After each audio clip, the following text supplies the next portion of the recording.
World War I was a global war centered in Europe that began on 28 July 1914 and lasted until 11 November 1918. The war assembled in two opposing alliances, the Allies, based on the Triple Entente of the British Empire, France, and the Russian Empire, versus the Central Powers of Germany, Austria-Hungary. Although Italy was a member of the Triple Alliance alongside Germany and Austria-Hungary, it did not join the Central Powers, as Austria-Hungary had taken the offensive against the terms of the Allies. World War I was the first time that aircraft were used on a large scale. Titan observation balloons had already been employed in several wars and would be used extensively for alternate spotting. Ultraplanes were just coming into military use at the outset of the war. Initially, they included fighters, bombers, and ground attack airplanes. The war in the air took place in the skies of the Western and Eastern Front, and because both sides required a better fighting strategy than trench warfare, airplanes were used, and it allowed for the war to not only be fought on the land but in the sky as well, to further gain advantage and hopefully victory over one's enemy. The main air battles in World War I took place between Royal Air France and German Air Force. In 1914, due to the alliance between Canada and British, Canada participated in the war. Canadian pilots were enrolled in the Royal Air Force. The autumn of 1916, Germany manufactured Ultrabus D fighter, the best aircraft during World War I. During the dogfights, the turning and climbing of Albatross were much more superior than the aircrafts in Royal Air Force, so that this aviation technology became the nightmare of all Allied pilots. If you meet an Albatross D fighter in sky, you are not going to have a chance to survive, commented by a British pilot during World War I.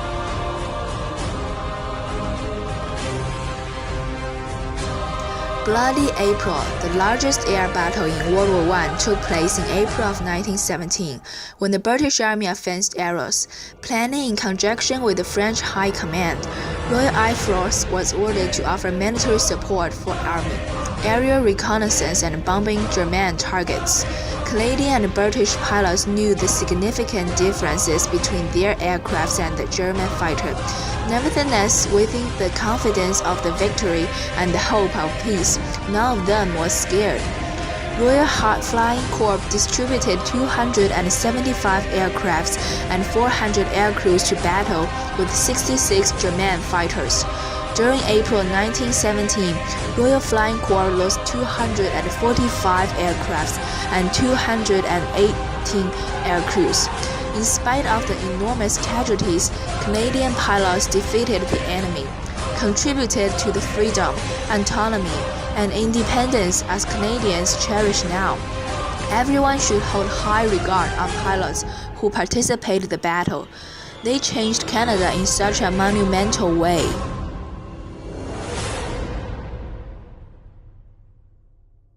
In terms of those eminent pilots during the World War I, Red Baron was a German fighter pilot with the Imperial German Army Air during the First World War.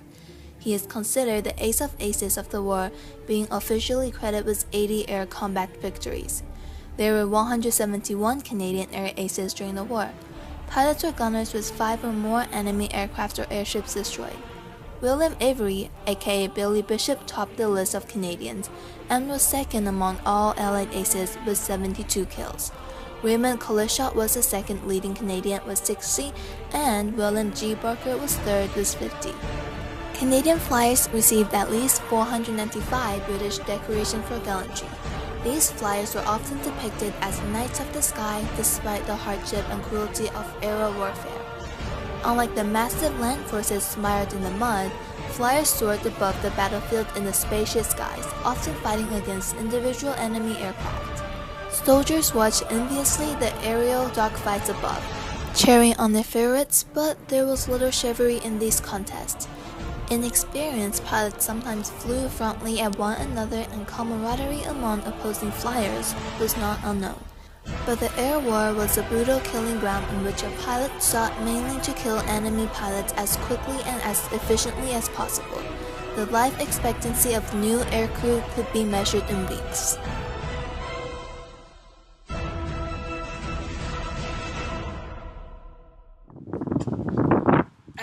beginning of the World War I, on 4th August 1914, Canada became involved in the conflict by virtue of Britain's declaration. Some European nations were using aircraft for military purposes, and Canada's Minister of Military and Defense, Sam Hunt, who was organizing the Canadian Expeditionary Force (CEF), inquired how Canada could exist military aviation. London answered with a request for 6 experienced pilots immediately, but Hunt was unable to fill the requirement. During the First World War, over 20,000 Canadians volunteered to serve with the Royal Flying Corps (RFC) and the Royal Naval Air Service.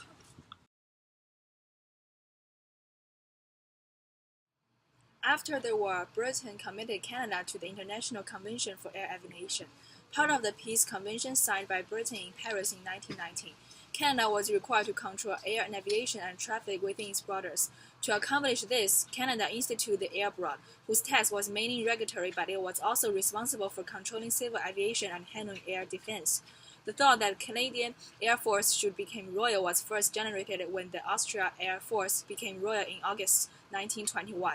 Formal application to change the title was made on 5th January 1923, and on 15th February 1923, Canada was notified that His Majesty had granted the title. The Canadian government, however, did not officially recognize the granting of the new title, Royal Canadian Force (RCF), until 1 April 1924. After the war, aircraft turned from an expensive novelty into a vital transportation tool, particularly useful in exploration and development of Canada's north. Canadians who had served with the Royal Air Force put their acquired aviation skills to peacetime use. Aviation was applied to the task of typing together far-flung communities in the north and to gather information on the natural resource of the country. Aircraft were as important to opening up the north as the railway was to opening in the west in the previous centuries. Between the wars, many small airlines were founded, including the ancestors of Air Canada, the current national carrier with rapid growth in passenger and the air freight traffic. The Great War marked the first period of development in military aviation, from its primitive beginnings to technological sophistication in a time span that was less than a decade. The First World War spurred rapid technological innovation. Military aircraft quickly evolved from their humble beginnings as unarmed, slow-moving, fragile-powered kites into quick, agile, sturdy, deadly fighter craft and rugged bombers, bristling with machine guns and a large load of bombs to bring the battle to those on the ground. The development of aircraft was stimulated by the war's requirements, as was the way aircraft were actually used. At the start of the war in August 1914, British airmen were part of the British Army and commissioned officers had army ranks. By the end of the war in November 1918, the Royal Flying Corps no longer exists and was absorbed into the newly created Royal Air Force. This had its own command structure away from the army and introduced its own ranks. It was the war that sparked the innovation of the aircraft, which made up of our modern aviation technology. Now we have airplanes come in a variety of sizes, shapes, and wing configurations. The broad spectrum of uses for airplanes includes recreation, transportation of goods and people, military, and research. Commercial aviation is a massive industry involving the flying of tens of thousands of passengers daily on airliners. The World War I marked the first use of the aircraft, which was a monumental historical event. The evolution of the aviation significantly changed people's lives.